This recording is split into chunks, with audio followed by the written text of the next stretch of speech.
Hello, my name is Joseph Garza, and I'm a crisis intervention specialist with Communities and Schools in Galena Park ISD. And I have the honor of assisting students and families in their road to recovery and wellness once they've been victimized by a crime or other type of wrongdoing. And I make sure that they receive all the proper tools and resources and support that are available to aid in their return to normalcy and recovery. So one of the first things that I do when I meet with students is, of course, to build a relationship and establish that trust. And once I do that, one of the things that I check for is, how is their resiliency? Do they have the skill and the ability to be resilient? Because when we're resilient, we're able to bend and not break when we're challenged or when we're violated or going through, rough times. Being resilient means you can readjust once you've been hurt, recover from rejection, and apply the mental fortitude that it takes to overcome obstacles and hardship. So being resilient means you do get hurt, you will fail, and you will get knocked down, but you will recover. You will get back up and you'll get back in the fight. So one of the first lessons that I share with my students is called hunt the good stuff. And when we hunt the good stuff, we become aware of those things that are going right in our lives. So many times, it's human nature where, we get so caught up in our life that, things start to not go our way, and before you know it, we're focusing on those things that didn't go our way. We didn't finish first. We didn't win. We didn't, get that A or get that raise or whatever the goal was. We didn't get it. And so those negative actions start to build, and we start to focus on everything that's not going right. And that can become very dangerous. And that's actually so common that it's called the negativity bias. And what the negativity bias does is it can eat away your positive thoughts. It can kill your motivation, and it can weaken your resiliency. So anytime I meet with students to counter this, I want to help them hunt the good stuff and become aware of the good things that are going on in their lives.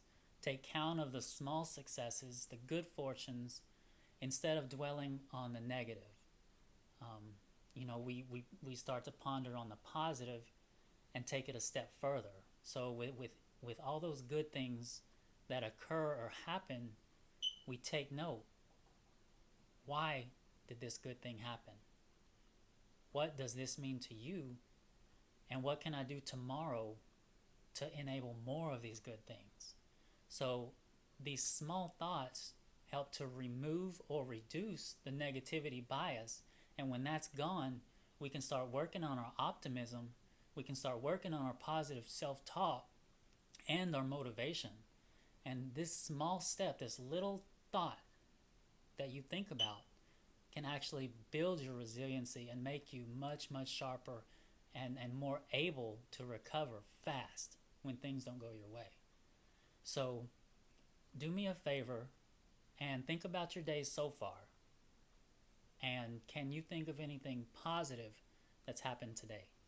Take a second, think about it. I'll give you the time.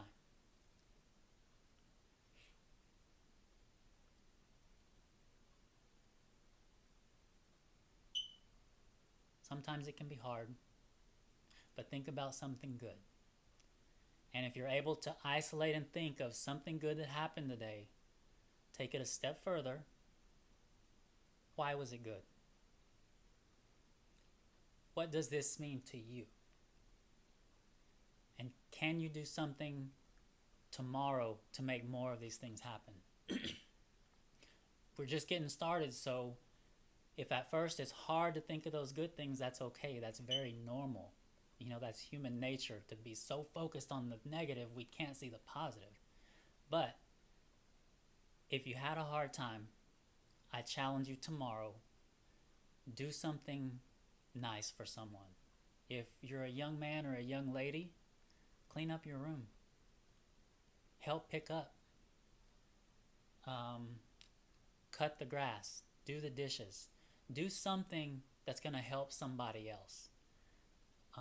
One of the good things about doing things for others is it makes us feel good. So let's say you do some things around the house to help your parents out. When they come home, they don't have to, take on a whole other task once they've been at work. They can, maybe relax after a hard day. They acknowledge the good thing you did. You helped them, so you feel better. They feel better. And before you know it, everybody's day got a little bit better. That's a start. And so, if you're not a student and you're an adult, tomorrow when you go to work, go in a little bit early. Take on an additional project. Clean up a mess that you didn't make and see if your supervisor or others take note of that. And usually you'll find that people do take note of that, and you'll start to be noticed. You'll start to get that gratitude. And as that gratitude comes in, those positive thoughts and that motivation starts to build and the optimism builds. And before you know it, you're on a roll and people are taking notice. People are coming to you. They're asking for help. You're giving help and you're getting, positive and making good things happen and building optimism for yourself and those around you. And that's how these things work. So from now on, start to think about the good things. Why was it good? What does it mean to you? And can you do something tomorrow to make this happen?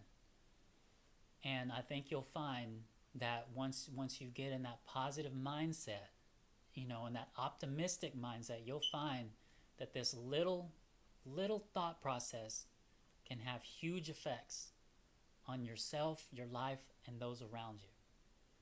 So think about it, apply it, share it with someone, and see how it works for you.